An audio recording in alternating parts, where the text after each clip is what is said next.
नमस्कार, स्वागत है आपका एमपी तक पर। मैं रवीश पाल सिंह मध्य प्रदेश की तमाम सियासी घटनाओं का विश्लेषण लेकर आपसे रूबरू होता हूं। और आज जिस खबर पर या फिर यूं कहे जिस मुद्दे पर हम विश्लेषण करने जा रहे हैं वो ये है कि आखिरकार मध्य प्रदेश जो कि बॉलीवुड इंडस्ट्री के लिए एक पसंदीदा जगह बीते कुछ सालों में बनी हुई थी, वहीं पर एक वेब सीरीज को लेकर इन दिनों जमकर सियासत हो रही है। अब सवाल उठता है कि एक तरफ राज्य कोशिश करते हैं कि फिल्म निर्माता उनके प्रदेश में ज़्यादा से ज़्यादा फिल्में बनाएं, क्योंकि ऐसा करने से उनके राज्यों में पर्यटन बढ़ता है, उनके राज्यों की पूछ होती है, देश दुनिया में उसका नाम होता है। तो मध्य प्रदेश में ये उल्टी गंगा कैसे बह रही है? क्यों मध्य प्रदेश में फिल्मों को लेकर के सियासत हो रही है? फिल्मों में जो दृश्य फिल्माए जाते हैं उसे लेकर के सियासत हो रही है। दरअसल इसके पीछे मैं अगर आपको बताऊं तो इस विवाद की जो जड़ है वो हाल ही में नेटफ्लिक्स में जो एक वेब सीरीज आई थी अ सूटेबल बॉय, वो है। मध्य प्रदेश के गृह मंत्री ने सबसे पहले ये मुद्दा उठाया। हालांकि बताया जाता है कि गौरव तिवारी नाम के भाजपा युवा मोर्चा के जो राष्ट्रीय मंत्री हैं, उन्होंने रीवा में एक ज्ञापन दिया था। लेकिन जब सरकार के गृह मंत्री उन्होंने इस मुद्दे को उठाया तो ये एक राष्ट्रीय मुद्दा बन गया। गृह मंत्री नरोत्तम मिश्रा ने यह कह करके आपत्ति उठाई कि इस सीरीज में जो दृश्य फिल्माए गए हैं वो मध्य प्रदेश के महेश्वर घाट के हैं, लेकिन वो दृश्य आपत्तिजनक उन्हें लगे। और इसके साथ ही उन्होंने ये भी कहा कि इससे हिंदू धर्म की भावनाएं आहत होती है, क्योंकि जो दृश्य फिल्माया जा रहा था उसमें बैकग्राउंड में भजन चल रहा है और जो दृश्य फिल्माया जा रहा है उसमें आपत्ति उठाई थी गृह मंत्री ने। इसके साथ ही भाजपा के कई नेता सामने आए, उन्होंने भी इस पर आपत्ति उठाई। इसके बाद तो ये विवाद जैसा बढ़ता गया और आखिरकार मध्य प्रदेश सरकार के गृह मंत्री ने अधिकारियों को आदेश दिया कि वो जो नेटफ्लिक्स के प्रबंधक हैं उनके खिलाफ एफआईआर कराए और 2 लोगों के खिलाफ रीवा में एफआईआर भी दर्ज हो गई। लेकिन बात यही खत्म नहीं हुई। अब हम बताते हैं कि इस विवाद के बाद मध्य प्रदेश में फिल्मों की जो शूटिंग होती है उसका भविष्य क्या होगा। और जो ये 2 सरकारें हैं, यानी पहले की कमलनाथ सरकार और अब की शिवराज सरकार, दोनों के बीच मध्य प्रदेश में फिल्मों की शूटिंग को लेकर के अब क्या असमानताएं आ चुकी है। दरअसल कमलनाथ सरकार के समय इस बात की योजना बन रही थी कि मध्य प्रदेश में भोपाल और इंदौर के बीच एक फिल्म सिटी बनाई जाएगी। मध्य प्रदेश में ही पहली बार आईफा जैसा बड़ा आयोजन कमलनाथ सरकार करवाने जा रही थी। मध्य प्रदेश में ही पहली बार आईटीए अवार्ड का आयोजन कमलनाथ सरकार के समय हुआ था।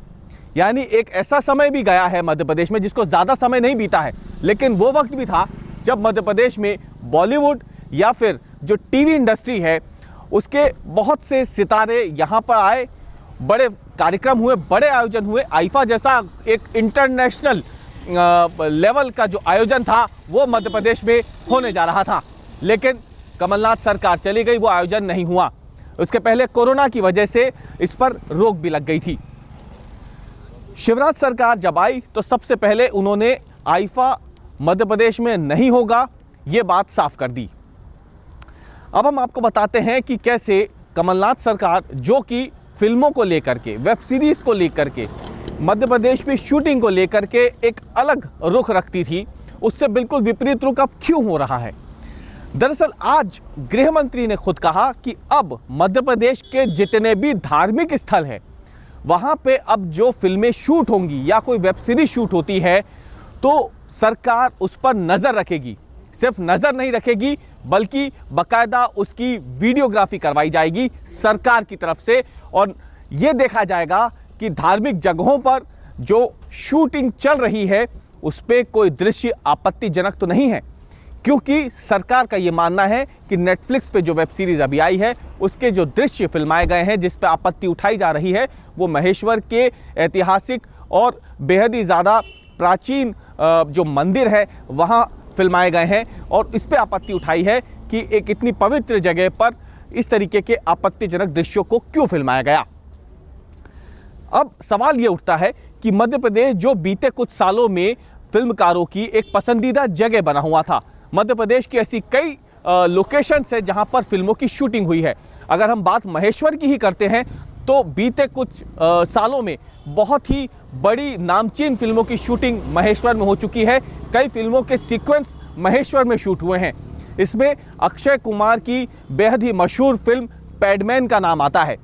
हाल ही में सलमान खान की दबंग 3 की शूटिंग मध्य प्रदेश की 2 लोकेशंस पर हुई थी। उनमें से एक महेश्वर ही था और दूसरी लोकेशन मध्य प्रदेश की प्राचीन पर्यटन नगरी मांडू था। इसके अलावा पैडमैन की शूटिंग मध्य प्रदेश के होशंगाबाद में भी हुई थी। ओरछा में फिल्मों की शूटिंग हो चुकी है। ग्वालियर में फिल्मों की शूटिंग हो चुकी है। इंदौर और इसके साथ ही अगर हम बात करते हैं पचमढ़ी, यहाँ पे कई ऐसी लोकेशंस हैं जो कि फिल्मकारों की पहली पसंद बनी रहती है। भोपाल जो मध्य प्रदेश की राजधानी है, वो एक तरीके से कहा जाता है कि वेब सीरीज़ की भी राजधानी है, क्योंकि यहाँ पे कई वेब सीरीज़ की शूटिंग बीते कुछ महीनों में पूरी हुई है। प्रकाश झा जो कि एक बड़े निर्माता है, उन्होंने अपनी 2 सबसे ज़्यादा चर्चित फिल्मों की शूटिंग मध्य प्रदेश की राजधानी भोपाल में की। भले ही वो राजनीति हो जिसमें कई बड़े फिल्मी सितारे शामिल थे, भले ही वो कैटरीना कैफ हो, रणवीर कपूर रहे हों या फिर अजय देवगन, नाना पाटेकर, ये तमाम दिग्गज कलाकार मध्य प्रदेश की राजधानी भोपाल में जब राजनीति की शूटिंग हुई थी उसमें कलाकार थे उस पूरी फिल्म में। इसके बाद आरक्षण जब फिल्म बनती है जिसमें अमिताभ बच्चन होते हैं, तब भी भोपाल में उसकी शूटिंग हुई थी। तो कहीं ना कहीं भोपाल हो या मध्य प्रदेश के दूसरे बड़े शहर हों या पर्यटन के इलाके हों, ये फिल्मकारों की पहली पसंद बनते हैं, क्योंकि उसकी एक वजह है। वजह यही है कि राज्य सरकारें चाहती हैं कि उनके यहाँ पे फिल्में बने तो कई तरीके के जो डिस्काउंट ऑफर हैं वो दिए जाते हैं, सब्सिडी जो है वो दी जाती है फिल्मकारों को। इसके साथ ही क्योंकि राज्य सरकारों को ये लगता है कि जब यहाँ पे किसी फिल्म की शूटिंग होगी तो जो स्थानीय जो व्यापार है वो बढ़ेगा, लोगों को रोज़गार मिलेगा और इससे उस जगह का नाम देश और दुनिया में प्रसिद्ध होगा। लेकिन अब यहाँ पे सख्ती जिस तरीके से शिवराज सरकार फिल्मों के शूटिंग के दौरान करने जा रही है, वो कहीं ना कहीं फिल्मकारों को नागवार गुजर सकती है। अब सवाल ये उठता है कि मध्य प्रदेश जो कि एक तरीके से पसंदीदा हॉटस्पॉट बना हुआ है फिल्मकारों के लिए, क्या फिल्मकार अब यहाँ शूटिंग करने से कतराएंगे? क्या आने वाले समय में कोई फिल्मकार इन शर्तों के साथ मध्य प्रदेश में शूटिंग करेगा? क्योंकि जब भी कोई फिल्म शूट होती है तो जब तक वो सिनेमा घरों में ना पहुंच जाए, पर्दे पर ना दिखे, तब तक उसकी प्राइवेसी बरकरार रखी जाती है। नहीं तो फिल्म के रिलीज होने से पहले ही लीक होने का खतरा रहता है। ऐसे में अब ये जो नया फैसला शिवराज सरकार ने किया है, ये कहीं ना कहीं फिल्मकारों को बुरा लग सकता है, उनकी इच्छा के विरुद्ध है। देखना यह है कि आने वाले समय में फिल्मकार क्या सरकार के साथ बैठकर इस पर कोई योजना बना पाते हैं, इस पर रणनीति बना पाते हैं, या फिर बीच का कोई ऐसा रास्ता निकलता है जिससे मध्य प्रदेश सरकार जो फैसला कर रही है उस पर भी आँच ना आए, जो वो चाहती है वैसा हो, आपत्तिजनक दृश्यों की शूटिंग ना हो, या फिर फिल्मकार जो अभिव्यक्ति की स्वतंत्रता के लिए जाने जाते हैं, फिल्मों में जो सीन होते हैं बार बार उसे अभिव्यक्ति की स्वतंत्रता से जोड़कर बताते हैं, क्या उनका सिक्का चलता है या